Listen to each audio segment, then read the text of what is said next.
Hello everyone and welcome to Motorcyclegear.com. Today we are discussing the 5 things that I like about the 2024 Suzuki Hayabusa.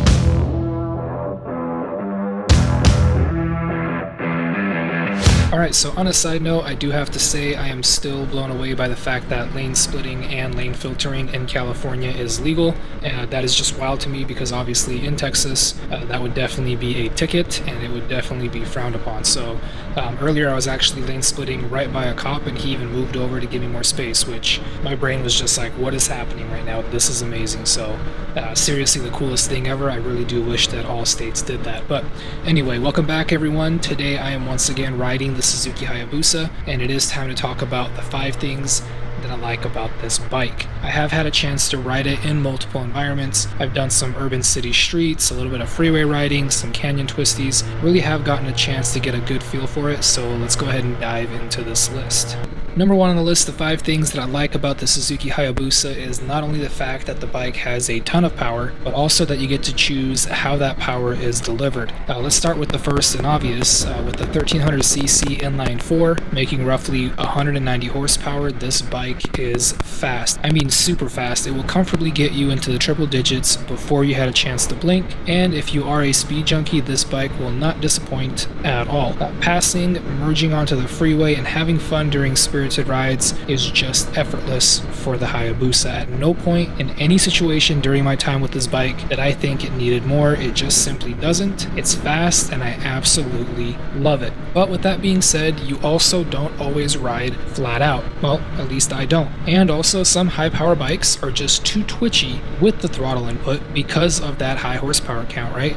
Not the case here. The Busa is super linear in its acceleration, the input, and especially when you put it into B or C mode, it just doesn't have that quick jerk reaction to its acceleration approach. And I absolutely love that. The fact that I can have a comfortable bike for cruising or touring, more on that later, or for commuting when I want to, and then I can also have a crazy speed missile when I want to, all with the same bike, that is absolutely awesome. Alright, so number 2 on my list of the 5 things that I like about the Suzuki Hayabusa, I just touched on that, and that is going to be its touring ability. I mean, it is just insane. In one day on this bike, I have done over 300 miles, and for those of you who ride, you know that's a lot, but for a sport, super sport, or hyper sport bike, that is really a lot. I mean, I'm not on a cruiser or a touring bike here, I am on a performance weapon, and I am still comfortable. I'm not fatigued, I'm not sore, I'm good to keep riding. Honestly, it's unreal to me how comfortable this bike is. I actually rode this Busa back to back with one of Suzuki's own touring bikes, and I have to say there wasn't a huge difference in comfort, and that isn't to knock on the touring bike, that is just to say how good this Hayabusa really is. Previously with number 1 on this list, I just mentioned that the Hayabusa was in a way like having 2 bikes, a bike that is super fast and powerful and sporty, yet can comfortably cruise around town from a power and speed perspective. Well, the same is true from a comfort and handling standpoint. I mentioned in our first video on this bike when discussing my first ride and how much the Hayabusa surprised me and how I completely misjudged it, and honestly the more miles I put on it, the more that becomes true. Let's go ahead and take advantage of the filtering laws out here and move ourselves up to the front. Ooh, that thing sounds nice. I believe that was a McLaren. I would love to get closer to see, get a better look, but of course the light is red, so here we are. Usually how it works out when you want to go see something. Oh, here we go, green light. Give it a little bit of gas here. And you guys might have noticed that I'm really not ripping on this bike too hard, and quite frankly it's because I feel a little bit guilty. If you take a look at the dash, you can actually see the bike has 343 miles on it, so even though Suzuki said go ahead and open it up and have fun, I still kind of feel bad with the bike not really being broken in, so I am giving it gas here and there, but I'm also trying to not abuse it. I don't know, maybe I'm wrong for that, but I always feel like a bike should be broken in properly.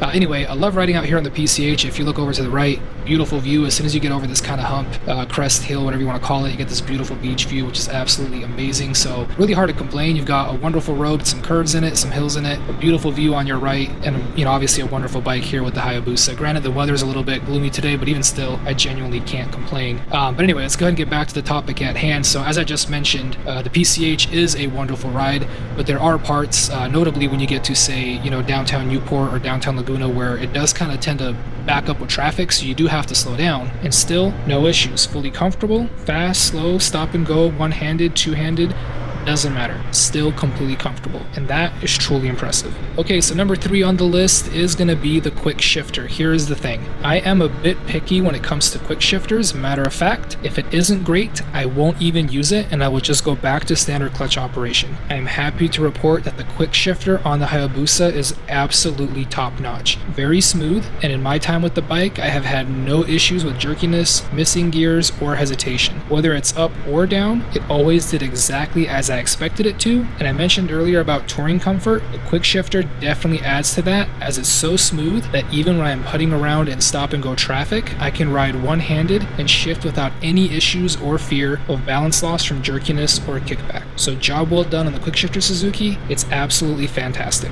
Okay, so number 4 on my list of the 5 things that I like about the Suzuki Hayabusa is going to be the aerodynamics and the wind protection. So just stepping back and looking at this bike, it is clear that it was designed with aero in mind. Now granted, I'm typically a naked bike rider, so as my personal bike is a sport naked, so you might be like, well dude, any level of wind protection to you is going to be awesome, and though that is true, as I am used to just being blasted by the wind, obviously being on a naked bike, it still doesn't take away from the fact that the Busa is really well designed. When I took it out on the freeway and put some twist into the throttle, I really didn't feel much wind at freeway speeds, and even when still sitting up fairly upright, it still felt like the wind was being deflected very well. And then when I fully tucked, the wind really wasn't a problem at all. Alright, so I'm going to skip forward here. I'm going to stop recording for a minute. We're actually approaching a part that's super congested with a whole lot of traffic, so not to bore you guys to death, let's catch this up here in just a little bit.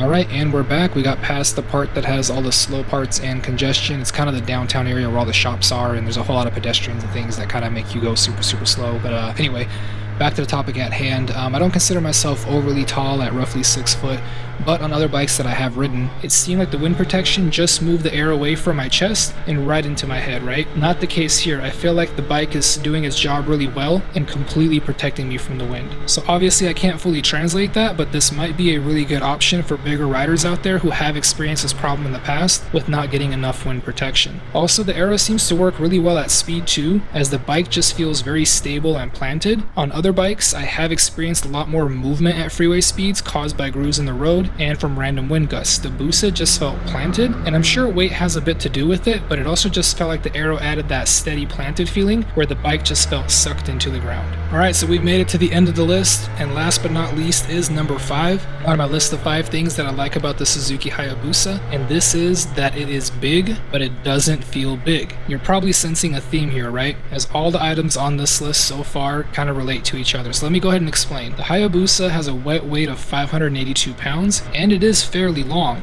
but it feels no less heavy from a negative standpoint and no less agile than many 400-pound bikes that I have ridden in the past that were also quite a bit shorter. Now, what I am saying is that the Busa is really good at carrying its weight and size, and the suspension, the braking, and the handling characteristics are all done really well so that you don't really feel that weight. When you look at the bike, it looks big, and when you sit on the bike, there's plenty of room for a larger rider and enough room for a passenger to fit comfortably. But yet still, when you are on it and riding in a spirited manner, it just feels like a glove, like there is absolutely no extra space around you. I hope that makes sense. It just kind of works.